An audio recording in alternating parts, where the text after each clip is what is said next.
Capai kesepakatan dagang dengan Jepang, Amerika Serikat menaikkan tarif impor 15% bagi produk asal Jepang.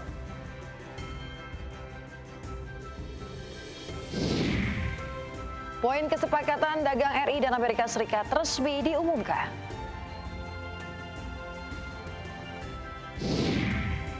Simak perbincangan seputar market hari ini bersama Patrick Georgi, Research Analyst FAC Sekuritas Indonesia.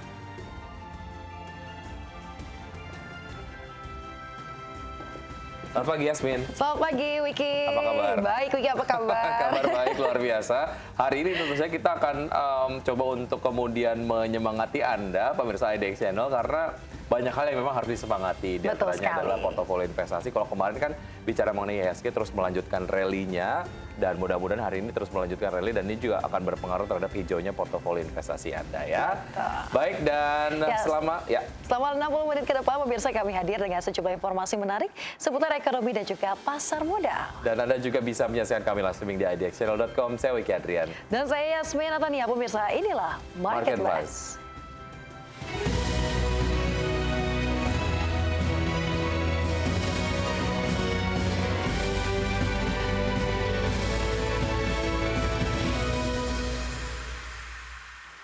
Ya, kita awali Market Plus dengan isu viral. Pemirsa, Gubernur DKI Jakarta Pramono Anung mengklaim bahwa Jakarta jauh lebih baik dari New York dalam hal kemacetan. Amerika Serikat dikatakan di New York tepatnya lebih macet dari Jakarta. Ia menyebut bahwa New York tetap menjadi kota termacet di dunia dan Jakarta bertengger di urutan ke-90. Ya, Pramono menambahkan perbaikan moda transportasi di Jakarta terus dilakukan agar terintegrasi lebih baik. Yang menegaskan komitmen mengatasi permasalahan kemacetan di ibu kota. Baik, ini kalau memang secara indeks ya memang agak lebih baik, tapi apakah kemudian bijak membandingkan satu hal yang kurang ideal dengan hal yang kurang ideal lainnya? Harusnya kan kita membandingkan sesuatu dengan yang lebih baik ya, supaya kita kemudian tertrigger untuk bisa menjadi lebih baik juga begitu ya. Baik, kita lihat komentar-komentar yang disampaikan oleh followers dari Instagram IDX Channel mengomentari berita yang satu yang diupload oleh admin dari akun Instagram IDX Channel. Ada Nan Katria membandingkan dengan yang lebih buruk, katanya emotikonnya agak sedih gitu ya. Sedih ya. Selanjutnya kita akan lihat pemirsa komentar dari para warganet lain. Ini aduh namanya sulit juga ya. RNRNDBNGC apa tuh dibacanya Wiki ya? Karena gini nih, tipikal banget pejabat Indo nyari perbandingan yang lebih buruk. Oke, supaya mungkin mendapatkan quote-unquote pengakuan bahwa capaiannya sejauh ini memang lebih baik dibandingkan negara yang lain ya. Berikutnya ada komentar yang disampaikan oleh BCB Rekom Saham Gratis, membandingkan dua hal buruk tidak membuat salah satunya menjadi lebih baik. Ya bisa sih kalau secara peringkat ya memang disampaikan bahwa tingkat kemacetan di Jakarta jauh lebih baik jika dibandingkan dengan New York begitu secara peringkat. Tapi kemudian ada baiknya kalau kita melihat kemacetan di sebuah negara ataupun di Jepang ataupun misalnya negara lain gitu ya. Yang lebih baik ya. Yang lebih baik. Jadi Indonesia ataupun Jakarta terus membenahi diri. Walaupun memang disampaikan di artikel ini bahwa Jakarta akan terus membenahi diri dengan melakukan integrasi antara moda transportasi. Tapi mulai terasa memang ya, sejumlah titik sudah mulai terintegrasi dan kita juga selaku masyarakat jadi lebih mudah untuk melakukan mobilitas ke sana ke sini ya kalau di wilayah Jakarta ya. Salah satunya adalah untuk angker kayak kita ya. Iya betul sekali. Atau anak kereta seperti kita. Baik, kita ke isu viral berikutnya. Pemirsa, Jampitsus Kejaksaan Agung menetapkan 8 tersangka dalam kasus dugaan korupsi pada pemberian kredit PT Sri Rejeki Isman Tbk atau Sritex. Ya, penetapan tersangka di pemirsa setelah dilakukan setelah penyidikan periksa 175 saksi dan ahli, serta beberapa surat yaitu dokumen terkait. Jaksa Agung Muda Bidang Tindak Pidana Khusus atau Jampitsus Nur Cahyo Jungkung Madya menambahkan 8 tersangka tersebut.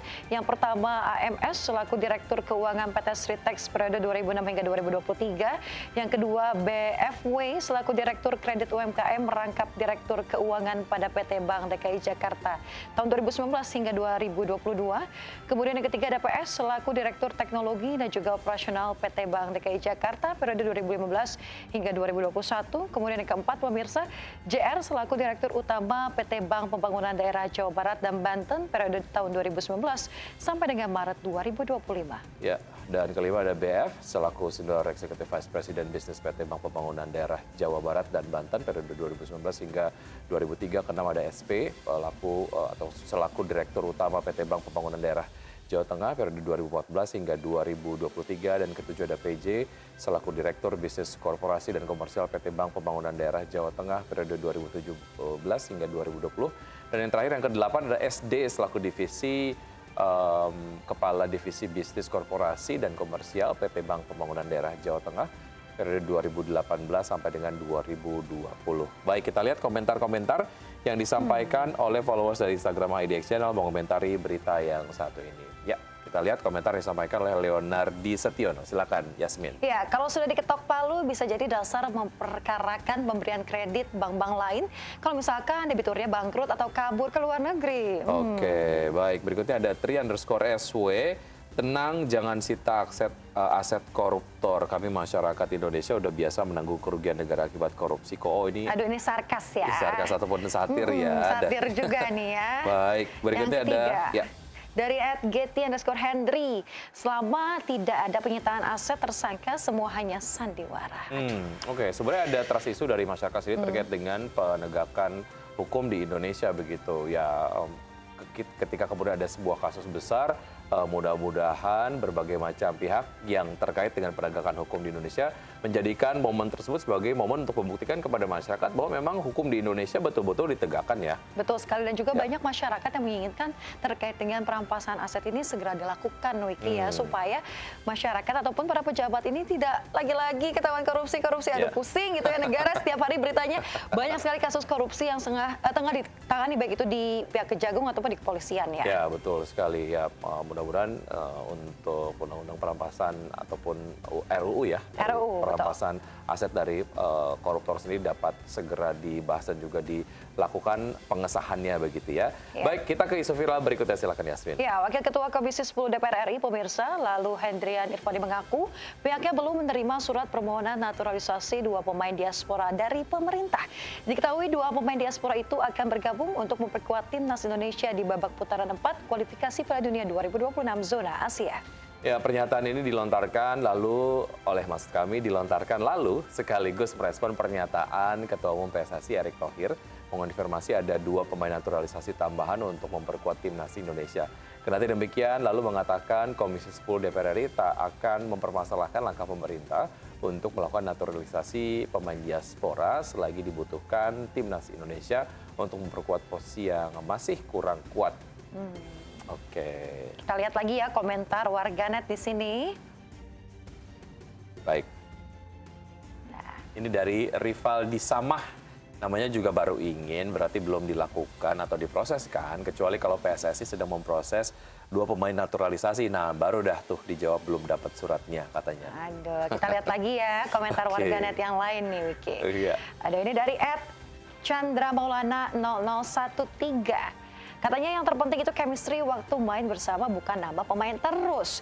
Irak, Arab, Jepang, Korea, pemain bermain bersama dari usia dini. Ini memang mungkin ya ini beranggapan kalau bonding itu jauh lebih penting ya ketimbang mendatangkan pemain baru atau naturalisasi. Betul. Selanjutnya, karena kalau bicara mengenai konteksnya Indonesia untuk pemain naturalisasi ya baru didatangkan ketika kemudian ada sebuah event olahraga yang ditargetkan secara prestasi bisa meningkat signifikan begitu ya. Mau tidak mau ini kemudian chemistry-nya tidak dibangun dari kecil gitu ya. Baik, ada Yoga Tama WK, mending buat pembinaan usia dini, perbaikan liga buat level usia dan senior, walaupun nggak instan tapi efeknya bakal lama daripada habisin uang buat beli pemain terus. Kayaknya memang kalau ngomongin soal solusi untuk memperbaiki prestasi Indonesia dalam hal capaian di sepak bola sektor ya, olahraga. atau olahraga ya. Ya, betul sekali. Ada solusi instan dan juga ada solusi yang tidak instan, dan dua-duanya memang secara paralel harusnya dilakukan ya. Berbarengan ya. Ya, betul sekali. Baik, dan pemirsa, usaha jeda berikut kami akan hadir dengan informasi terkait dengan indeks harga saham gabungan ditutup rebound 1,7% pada perdagangan di hari Rabu, dengan sektor teknologi kembali menjadi pendorong utama. Ya, informasi dan pembahasannya akan dibawakan oleh rekan kami Wiki Adrian, pemirsa. Market Bahas segera kembali.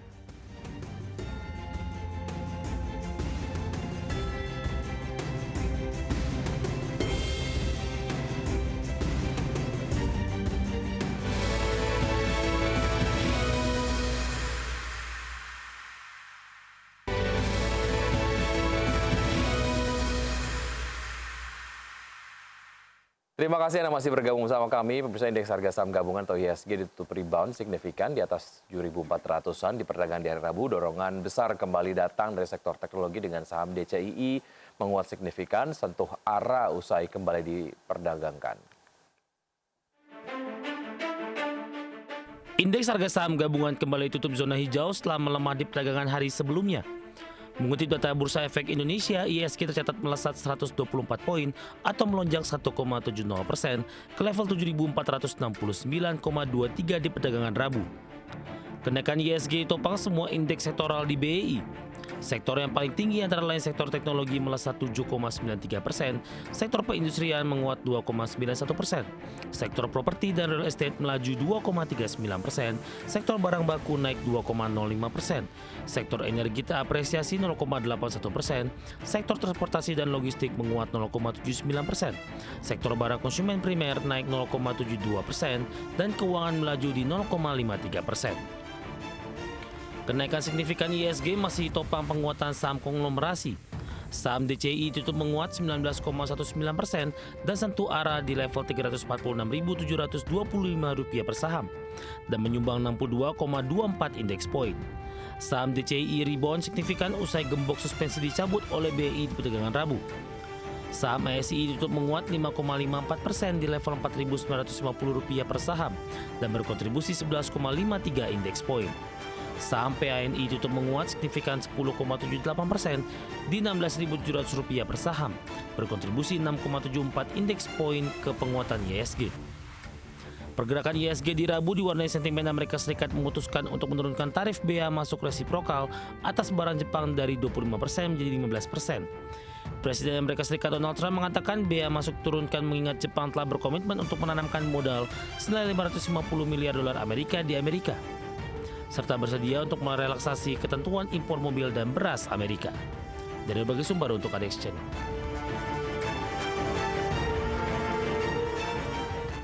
Ya, dalam postingan terbaru di Truth Social, Presiden Amerika Serikat Donald Trump mengumumkan telah mencapai kesepakatan dagang dengan Jepang. Dan berdasarkan pernyataan Trump, Jepang dikenakan tarif impor sebesar 15%, turun dari ancaman Trump sebelumnya untuk tarif masuk ke Amerika Serikat sebesar 25%. Presiden Amerika Serikat Donald Trump mengumumkan telah mencapai kesepakatan dagang dengan Jepang. Trump mengumumkan hal tersebut dalam akun media sosial miliknya di Truth Social. Berdasarkan kesepakatan terbaru, Amerika akan melakukan tarif sebesar 15% atas barang-barang impor dari Jepang, turun dari ancaman tarif sebelumnya sebesar 25%. Pemangkasan tarif berlaku bagi semua komoditas Jepang termasuk otomotif, yang merupakan komoditas unggulan Jepang, yang mencakup 25% dari total ekspor ke Amerika Serikat. Trump menyebut Jepang akan menginvestasikan sekitar $550 miliar Amerika Serikat atas arahan Trump dan akan membuka ekonominya terhadap produk otomotif dan beras asal Amerika Serikat. Selain itu, Trump mengklaim kesepakatan ini akan menciptakan ratusan ribu lapangan kerja yang belum pernah ada sebelumnya. Sebagai catatan, perdagangan antar Jepang dengan Amerika Serikat menembus $230 miliar Amerika Serikat di sepanjang tahun 2024. Pada periode tersebut, Jepang mencatatkan surplus hingga $70 miliar Amerika Serikat atau sekitar 1.140 triliun rupiah. Berbagai sumber untuk IDX Channel. Selanjutnya, pemirsa, dari pergerakan bursa global, indeks saham Wall Street ditutup melesat pada perdagangan di hari Rabu dipicu oleh optimisme pasar atas pernyataan Presiden Donald Trump terkait dengan tercapainya kesepakatan dengan Jepang termasuk penetapan tarif resiprokal sebesar 15% atas ekspor Jepang ke Amerika Serikat.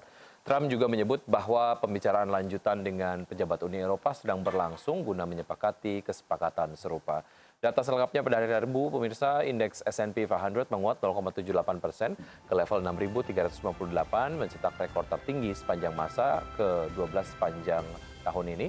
Indeks Nasdaq Composite naik 0,61% dan berakhir di level 21.020, mengukir rekor tertinggi dan menandai penutupan pertama di atas level psikologis 2.000. Kemudian indeks Dow Jones Industrial Average ditutup melonjak 1,14% ke level 45.010. Angka ini hanya terpaut sekitar 4 poin dari rekor tertingginya.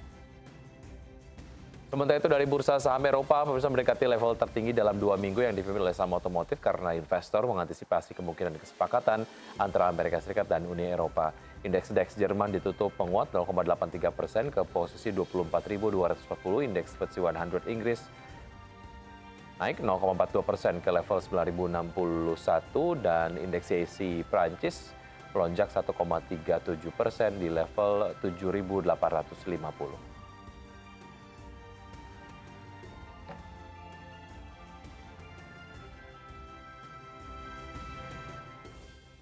Ya, untuk berbincang pagi hari ini, kita sudah terhubung bersama Mas Patrick Georgi, Research Analyst FAC Sekuritas Indonesia. Selamat pagi, Mas Patrick.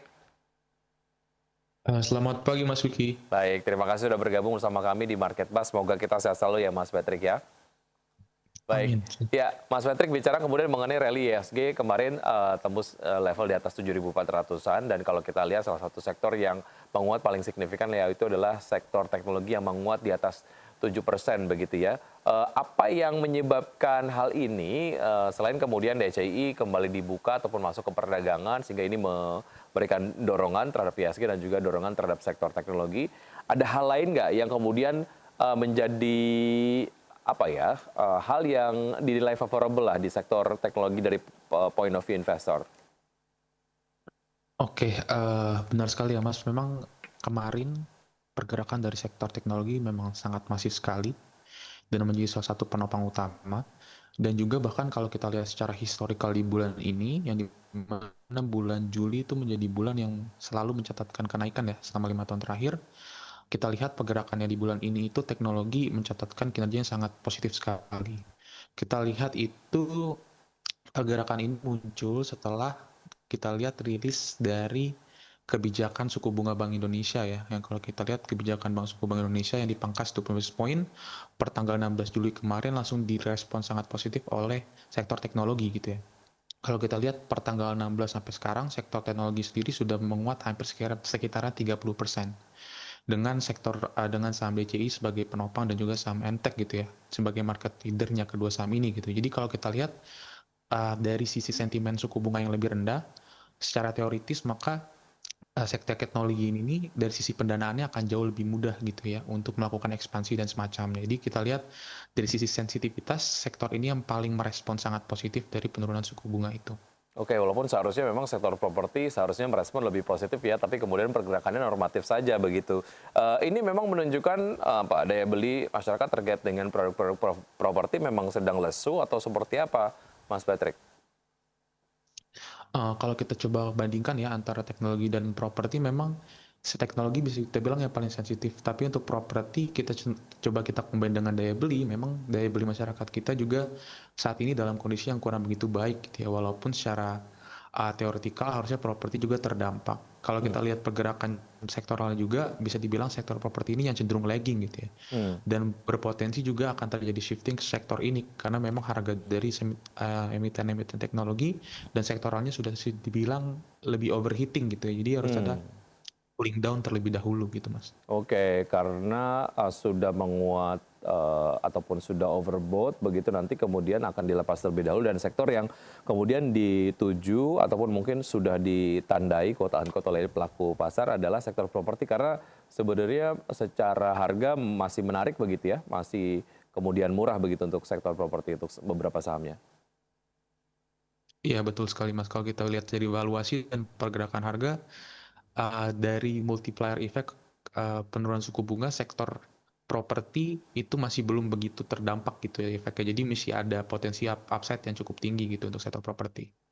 Baik, jika kemudian kita secara sektoral tadi kita sudah bahas terjadi penguatan signifikan lah ya di sektor teknologi. Kalau kita bicara spesifik mengenai saham-sahamnya, artinya kan ini sudah mengalami penguatan begitu. Apakah memang ini adalah menjadi sebuah momen yang juga kita bisa jump in untuk bisa kemudian ride the wave gitu, excitement dari investor terhadap sektor teknologi atau masuknya nanti aja dulu karena menurut Anda terlalu mahal secara valuasi, Mas Patrick?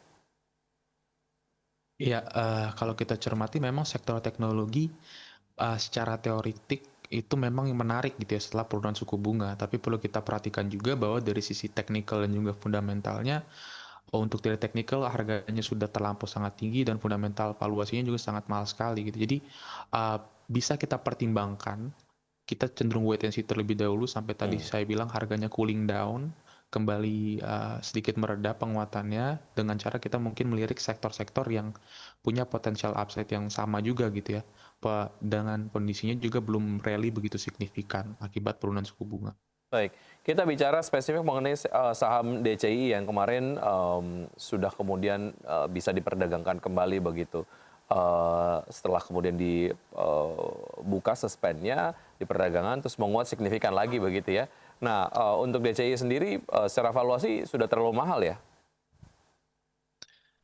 Iya Mas, kalau kita lihat secara valuasi memang saham DCI ini sudah terlampau mahal, dan kalau kita bicara katalisnya juga, selain dari penurunan suku bunga kemarin yang direspon positif juga oleh DCI, di mana kalau kita lihat pergerakan chartnya per tanggal 16 setelah memang diputuskan kita memangkas 25 basis point, sahamnya itu langsung rally gitu ya. Itu ada dari selain dari sentimen tersebut, kita ada lihat dari sentimen Fitch Rating juga yang kalau kita cermati rating terhadap DCI ini juga terlihat dinaikkan ke level stabil. Itu juga menjadi salah satu katalis penopang untuk sektor ataupun emiten DCI ini gitu. Baik, kalau kita bergeser ke beberapa isu global, Mas Petek, tentu saja masih terkait dengan tarif resiprokal yang diterapkan oleh Amerika Serikat ke beberapa mitra dagangnya. Fiksasi sudah kemudian dapat dilihat dengan Jepang 15%. Ada juga optimisme terkait dengan kesepakatan yang akan kemudian mulai diperbincangkan antara Amerika Serikat dengan pemimpin-pemimpin dari negara-negara Uni Eropa begitu. Yang most likely juga mungkin mereka sudah bisa menebak kemana arahnya begitu ya. Nah, ini juga nampaknya membuat saham-saham ataupun bursa-bursa global, salah satunya adalah Amerika Serikat, ini menyentuh rekor terbarunya begitu. Sejauh mana ini akhirnya juga akan memberikan dampak yang kurang lebih sama terhadap pergerakan IHSG sampai dengan akhir pekan nanti, Mas Patrick? Oke, kalau kita sedikit bahas, memang ini menjadi salah satu katalis yang cukup besar ya dari sisi globalnya. Karena memang selama ini yang menjadi salah satu penghalang untuk global kita adalah dari katalis uncertainty ya, perihal perang dagang ini atau tarif-tarif resiprokal ini gitu ya. Yang dimana hal tersebut membuat market itu lebih worry dan cenderung lebih defensif gitu untuk sementara waktu. Jadi dengan adanya deals dari beberapa negara mitra dagang strategis ya antara Amerika Serikat, itu tentu saja bisa jadi salah satu penekan untuk kekhawatiran pelaku pasar. Apalagi kalau kita lihat saat ini pelaku pasar di kawasan Asia dan juga global itu melihat focusingnya on numbers gitu, dengan penurunan dari 25% ke 15% terhadap Jepang, dan juga ada potensi deals antara European Union menjadi 15% juga. Itu jadi kita lihat harusnya itu berdampak positif gitu, karena mengurangi kekhawatiran pelaku pasar terhadap kekhawatiran dari sisi perang dagang ini sendiri gitu. Baik, jadi dari point of view pelaku usaha lebih baik ketahuan walaupun memang tarif impornya tinggi daripada tidak pasti begitu ya. Dan ini memberikan semacam kepastian terkait dengan strategi-strategi investasi ataupun mungkin berbagai macam hal-hal yang dilakukan oleh investor ataupun mungkin pelaku usaha agar mengakali apa yang bisa dilakukan menyikapi tarif impor ke Amerika Serikat. Baik, dan ada beberapa hal yang juga menarik untuk kita bahas di segmen dialog ini, Mas Patrick. Salah satunya adalah saham-saham yang Anda rekomendasikan pagi hari ini. Usai jeda berikut ini kita akan lanjutkan, Mas Patrick dan juga pemirsa. Tetap bersama kami akan segera kembali.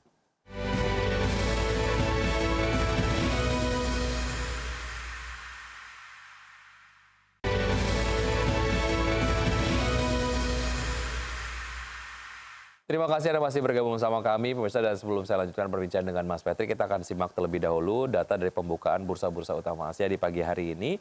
Nampaknya bursa-bursa utama Asia di pagi hari ini kompak dibuka menguat ya. Untuk Nikkei dibuka menguat 1,65% di level 41.850. Kemudian STI Singapura dibuka menguat 0,47% di level 4.251. Kemudian Kospi Korea dibuka menguat 0,74% di level 3.207 dan berikutnya kita akan simak saham-saham pilihan pagi hari ini yang direkomendasikan oleh Mas Patrick dari FIC Sekuritas. Pemirsa, yang pertama adalah PGEO dengan support di 1550, resistance di 1730. Rekomendasi trading buy, MDKA support di 2360, kemudian resistance di 2550, SMRA dengan support di 386 dan resistance di 414 juga direkomendasikan trading buy. Kemudian Astra International dengan support di 4.800 dan resistance di 5.050 dengan rekomendasi akumulatif buy. Baik, kita akan bahas saham-saham pilihan pagi hari ini, Mas Patrick. Dari Anda ada PGEO, seperti apa analisis lengkapnya? Oke, Mas Wiki, kalau kita lihat memang saham PGO ini based on technical terlebih dahulu, so far setelah memang beberapa hari terakhir dia ada sedikit koreksi ya atau konsolidasi sedikit, secara garis besarnya masih dalam posisi uptrend kalau kita lihat. Dan juga kalau kita lihat dari indikator stokastiknya juga ada potensi mengalami golden cross gitu. Jadi kita lihat harusnya masih ada potensi melanjutkan penguatan gitu ya untuk jangka pendek ke menengahnya gitu ya untuk PGO ini sendiri. Di saat yang sama kalau kita bicara katalis juga, ada katalis di mana fokus dari PGO terhadap PLTP di Ulu Belu untuk yang berada di kawasan lokasi Lampung itu juga mampu untuk menopang ya sampai dengan tahun ini kinerja top line maupun bottom line dari PGO itu sendiri gitu. Jadi kalau kita bicara sentimennya juga udah oke, teknikal juga oke. Jadi kita menargetkan PGO ini ada di target price 1850 gitu. Jadi upside-nya juga masih cukup besar juga. Oke, 1850 untuk target price PGO tercapai dalam berapa lama, Mas Patrick? Kita bisa lihat sepekan sampai 2 pekan ke depan sih Mas kalau untuk PGO ini. Oke, baik, dari PGO kita bergeser ke MDKA, seperti apa? Oke, kalau kita bicara MDK, memang kita akan coba kaitkan ke harga komoditas dari emas itu sendiri ya. Memang kalau kita cermati beberapa hari terakhir kan harga emas sudah tergolong terkoreksi karena memang beberapa agreement negara-negara mitra strategis Amerika Serikat beberapa sudah deal gitu ya.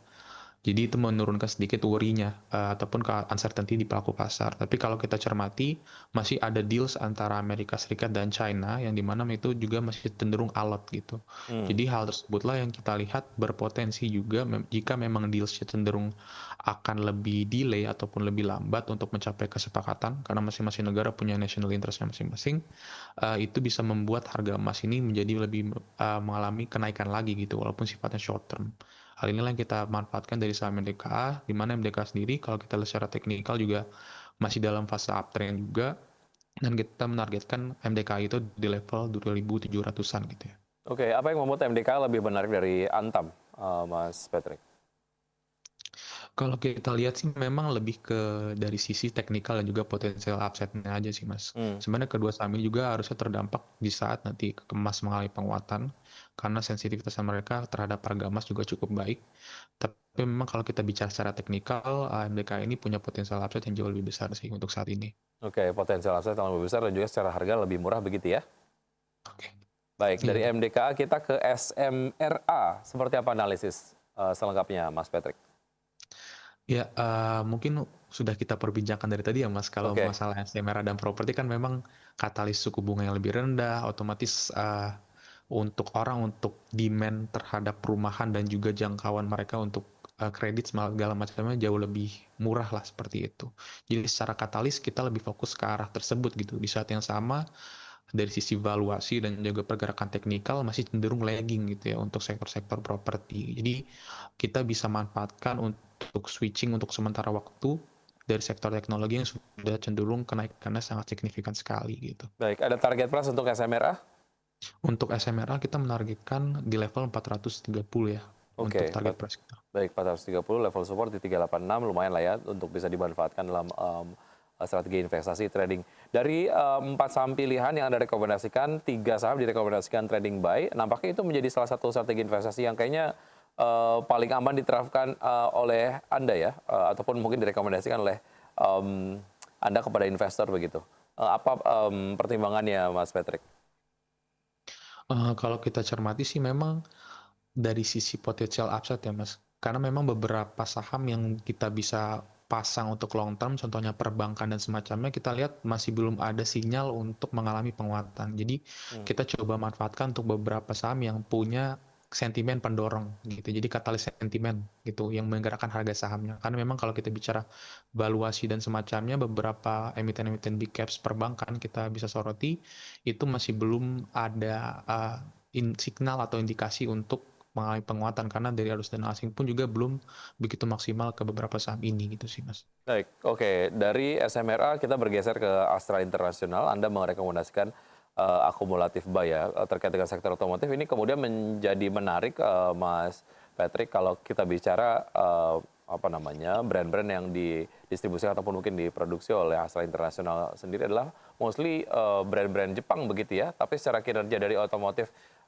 dari Jepang sendiri ini memang rada terchallenge lah dengan adanya mobil-mobil listrik khususnya yang secara masif datang dari China. Nah, secara landscape begitu otomotif dari Jepang dan juga emiten-emiten yang terafiliasi dengan otomotif Jepang seperti apa? Seberapa menjanjikan sebetulnya?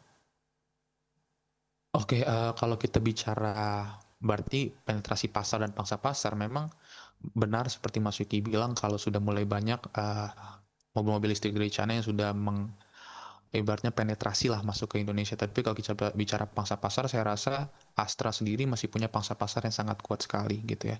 Terlebih lagi juga business wise, Astra ini kan punya diversifikasi bisnis yang sangat luas ya Mas. Jadi di saat kinerja otomotif di kuartal 1 kita kurang begitu perform, dia punya bisnis lain yang bisa menopang gitu, seperti CPO dan semacamnya gitu. Jadi secara bisnis wise juga Astra juga tetap dalam kondisi yang baik gitu. Di saat yang sama kalau kita bicara untuk jangka waktu dekat akan ada gias juga untuk sedikit menggairahkan gitu ya penjualan mobil yang sedikit lesu. Lalu kita bicara nilai tukar rupiah kita juga jauh lebih stabil gitu ya, mengingat memang pasar otomotif kita kan mayoritas masih mengandalkan import gitu ya. Jadi dengan rupiah kita yang jauh lebih stabil, biaya importnya bisa sedikit kita tekan. Dan juga kalau kita bicara valuasi dan juga foreign flow, Astra ini punya salah satu emiten blue chip yang bisa dibilang selama bulan ini itu asing cenderung melakukan pembelian sekitar 800 triliun miliaran lebih gitu ya untuk Astra International. Dan jika kita bicara valuasi juga masih lebih rendah dibanding rata-rata 3 tahunan gitu. Jadi itulah kenapa Astra kita lihat akumulasi buy dengan targetnya di level 5.500, agak panjang gitu ya untuk Astra. Baik, akumulatif buy untuk kemudian dikoleksi secara jangka panjang begitu ya atau seperti apa? Iya betul Mas, lebih ke arah mid to long term.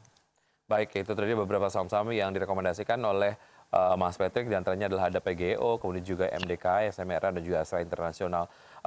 Kita akan simak update pergerakan dari IHSG di pagi hari ini di pukul 9:07 waktu Indonesia bagian Barat. Kita lihat dan juga kami pass datanya dari RTI, pemirsa.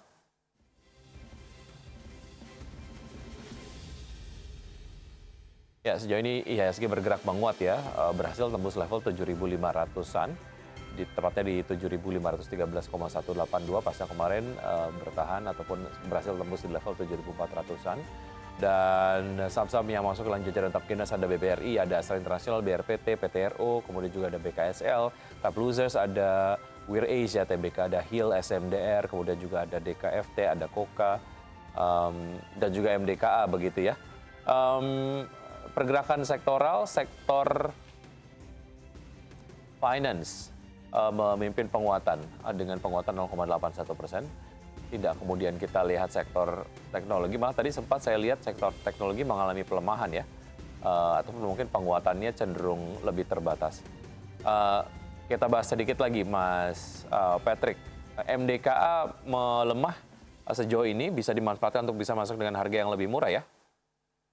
Iya benar sekali Mas, seperti yang tadi kita bilang kan karena memang deals antara agreement sudah banyak yang berhasil gitu ya, itu kenapa sedikit menurunkan worriness-nya gitu. Tapi kalau kita bicara dengan China kan masih sampai dengan ada potensi sampai 12 Agustus gitu ya perpanjangan itu. Jadi ada potensi uncertainty di situ yang kita lihat sih Mas.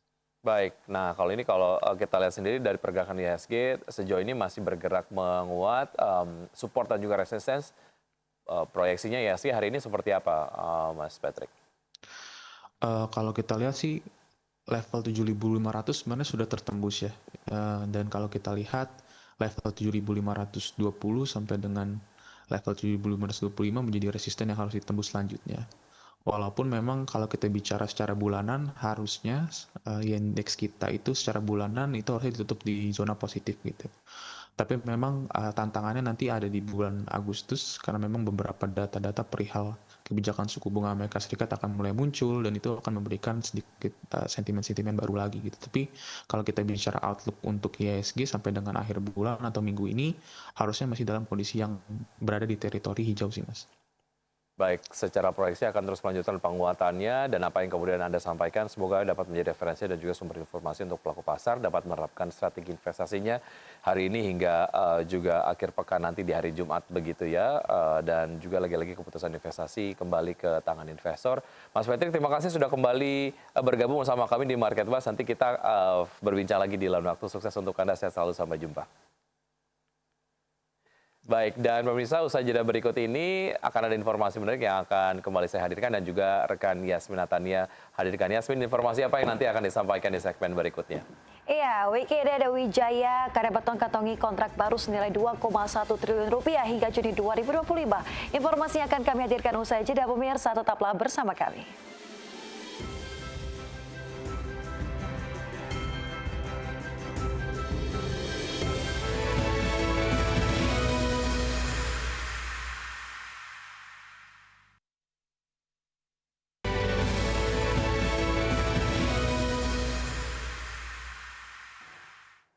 Terima kasih Anda masih bergabung bersama kami. Pemirsa, PT Wijaya Karya Beton Tbk atau Weton mengantongi kontrak baru senilai 2,1 triliun rupiah hingga Juni 2025. Ya, infrastruktur menjadi penyumbang terbesar dengan porsi 50,93%. PT Wijaya Karya Beton atau WTON mengantongi kontrak baru 2,1 triliun rupiah hingga Juni 2025. Infrastruktur menjadi penyumbang terbesar dengan porsi 50,93%, diikuti industri 23,31%, kelistrikan 12,8%, serta sektor properti, energi, dan pertambangan. Pelanggan swasta mendominasi kontrak dengan porsi 57,72%, disusul BUMN lain 24,68%, induk usaha dan afiliasi 5,64%, serta kerjasama operasi atau KSO 11,96%. Meski mengantongi kontrak baru, laba bersih perusahaan anjlok 75,7% menjadi 4,38 miliar. Pendapatan turun 28,6% menjadi 1,56 triliun rupiah. Produk beton masih mendominasi pendapatan sementara aset dan kas turut menurun hingga akhir Juni 2025. Berbagai sumber IDX Channel.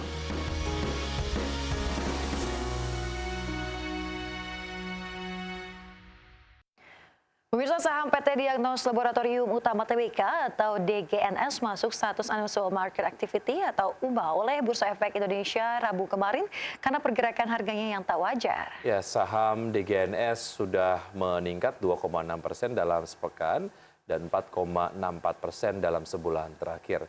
Kepala Divisi Pengawasan Transaksi Bursa Efek Indonesia Yulianto Haji Sadono menyarankan investor perlu mengkaji kembali rencana aksi korporasi perusahaan, dan Corporate Sekretari DGNS Stefanus Ivanli mengatakan saat ini pihaknya belum memiliki rencana aksi korporasi apapun. Stefanus menjelaskan pergerakan tersebut berada di luar kendali perusahaan sehingga ia tidak dapat menjelaskan penyebab volatilitas pergerakan harga tersebut.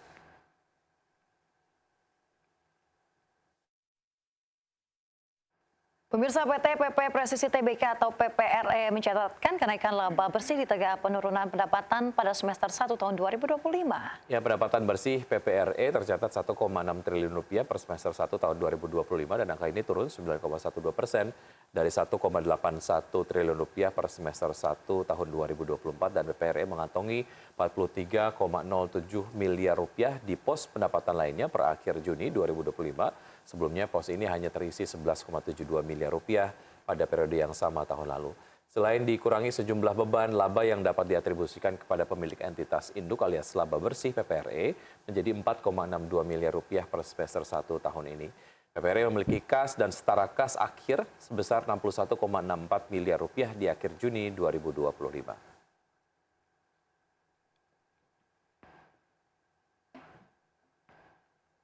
Pemirsa, PT Kalbe Farma Tbk terus berupaya memacu kontribusi pendapatan dari bisnis alat kesehatan. Upaya Kalbe mengejar pertumbuhan terbuka lebar lantaran kontribusi bisnis alat kesehatan baru sekitar 5% terhadap total bisnis distribusi dan juga logistik perseroan. Emiten sektor kesehatan PT Kalbe Farma Tbk terus berupaya memacu kontribusi pendapatan dari bisnis alat kesehatan.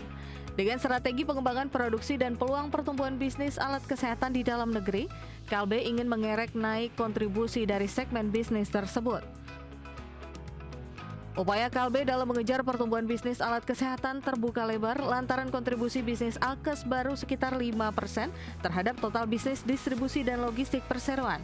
Head of Corporate External Communications Kalbe Farma, Hari Nugroho mengungkapkan bahwa ekspansi perseroan di bisnis Alkes dilakukan melalui beberapa anak usaha. Salah satunya PT Forsta Kalmedik Global yang berfokus pada manufaktur produk alat kesehatan. Dalam mengembangkan bisnis ini, Kalbe menggandeng mitra strategis dengan perusahaan multinasional agar bisa mendapatkan transfer teknologi. Lebih lanjut dalam proses pengembangan produk, manajemen perseroan memastikan untuk memprioritaskan kepatuhan terhadap persyaratan sertifikasi Good Manufacturing Practices lokal yang ditetapkan oleh pemerintah.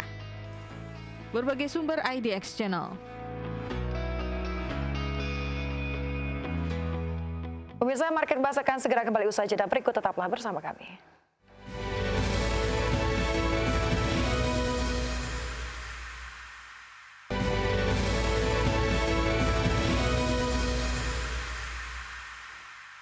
Terima kasih Anda masih bergabung bersama kami. Pemirsa, Presiden Prabowo Subianto resmi meluncurkan logo dan tema Hari Ulang Tahun ke-80 Kemerdekaan Republik Indonesia.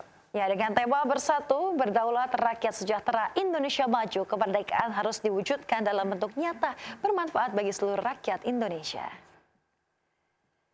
Pemirsa, desain logo HUT RI tahun 2025 yang menggambarkan angka 80 ini berbentuk sambungan garis yang berkesinambungan antara satu dengan yang lain sebagai simbol keberlanjutan dan juga kebersamaan yang tak putus.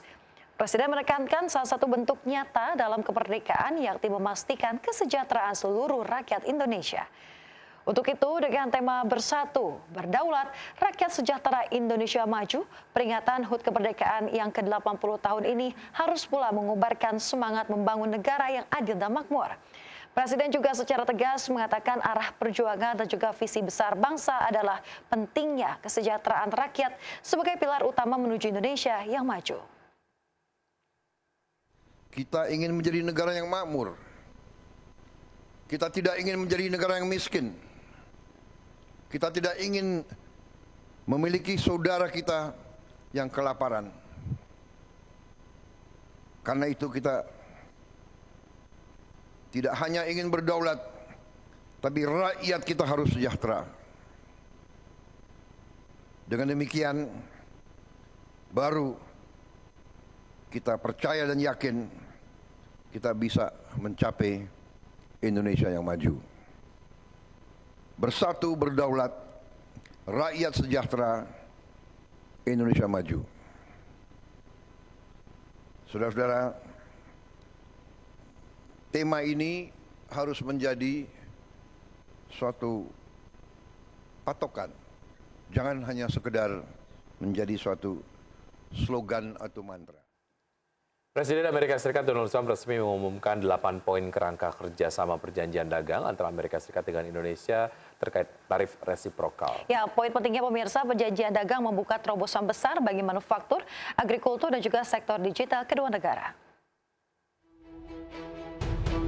Kesepakatan tarif resiprokal 19% untuk barang ekspor asal Indonesia resmi disepakati Presiden Donald Trump dan Presiden Prabowo Subianto.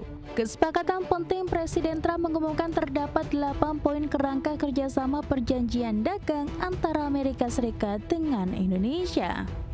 8 poin kesepakatan Trump dengan Indonesia terkait tarif dagang antara lain pertama pemberlakuan tarif 19%, kedua produk Amerika bebas syarat tingkat kandungan dalam negeri atau TKDN, ketiga pelonggaran aturan impor produk pertanian Amerika Serikat, keempat aturan cegah negara ketiga, kelima data pribadi bisa dikirim ke Amerika, Karena melarang tenaga kerja asing masuk secara paksa, ke-7 Indonesia hapus pembatasan ekspor mineral, dan yang ke-8 Indonesia tambah impor dari Amerika. Dalam pernyataan resminya, Amerika Serikat menerbitkan poin kesepakatan yang harus dipatuhi Indonesia. Di antaranya semua barang ekspor Indonesia yang masuk ke Amerika dikenakan tarif 19%. Sedangkan semua barang ekspor Amerika yang masuk ke Indonesia tidak terkena tarif alias 0%. Indonesia juga akan melonggarkan aturan syarat tingkat komponen dalam negeri atau TKDN. Amerika juga meminta Indonesia menghapus pembatasan atau syarat lisensi untuk produk manufaktur Amerika Serikat dan suku cadangnya. Selain itu, Presiden Amerika mengungkapkan data pribadi bisa dikirim ke Amerika, di mana Indonesia akan menyediakan kapasitas terhadap kemampuan memindahkan data personal ke Amerika. Indonesia dan Amerika Serikat akan merampungkan komitmen perdagangan, layanan, dan investasi. Termasuk Presiden Trump memastikan Amerika akan menyediakan akses pasar bagi warganya. Dari Jakarta, Tim Liputan IDX Channel. Pemirsa, Menteri Koordinator Bidang Perekonomian Erlangga Hartarto menyatakan dengan kesepakatan tarif dagang antara Amerika Serikat dan Indonesia yang resmi diumumkan Presiden Donald Trump, Indonesia memiliki peluang peningkatan ekspor produk unggulan ke pasar Amerika. Menko Erlangga menegaskan pemerintah menerima pengumuman resmi dari Presiden Donald Trump terkait dengan penurunan bea masuk atas produk Indonesia ke Amerika Serikat. Erlangga menyebutkan sejumlah komoditas seperti gandum sudah mendapatkan tarif impor 0%. Sementara untuk komoditas yang masih dikenakan tarif 19%, pemerintah terus mendorong produk unggulan seperti tekstil, furnitur, sepatu, aparel, hingga produk elektronik dan peralatan rumah tangga. Dan saat ini pemerintah tengah menanti perjanjian atau agreement deal dari framework kesepakatan dagang dari Gedung Putih Amerika Serikat, termasuk proses finalisasi teknis implementasi kesepakatan. Nanti kita masih ada teknis, kan harus ada perjanjian antar agreement mengenai framework, sesudah itu ada implementing. Targetnya termasuk yang produk agrikultur juga, Pak? Semuanya seperti Erlangga joint sector akan keluar tunggu White House. Ya. Dan sebelum kita akhiri Market Buzz, kita akan simak terlebih dahulu pergerakan dari ISG di pukul 9:25 waktu Indonesia bagian Barat. ISG sejauh ini bergerak menguat dengan penguatan 1,01% di level 7.549,158. Kemudian top gainers ada BMRI, BBRI, BBCA, MERI, BRPT, dan 5 top losers ada Wir Asia, Dewa Hill, kemudian juga ada IMAS dan juga PSAB. Pergerakan dari sektoral, sektor finance ataupun keuangan memimpin penguatan dengan penguatan sejauh ini 2,95%. Kemudian sektor kesehatan mengalami pelemahan paling signifikan 0,77%, disusul sektor teknologi yang kemarin menguat paling signifikan, tapi justru di perdagangan hari ini sektor teknologi malah melemah ya, masuk ke dalam sektor yang memimpin pelemahan. Ya, pemirsa, dengan demikian baik, sudah 60 menit sudah ya kami menemani Anda dalam Market Buzz hari ini. Semoga pembahasan hari ini dapat menjadi referensi dan juga sumber informasi untuk Anda. Ya, tetap perbarui informasi Anda hanya di IDX Channel, The Trustworthy and Comprehensive Investment Reference. Dan jangan lupa untuk menyaksikan program First Station Closing yang akan tayang pukul 12.00 waktu Indonesia bagian Barat. Karena urusan masa depan harus terdepan, aku investor saham, saya Wiki Adrian. Dan saya Esmetania, pemirsa. Sampai jumpa dan terima kasih.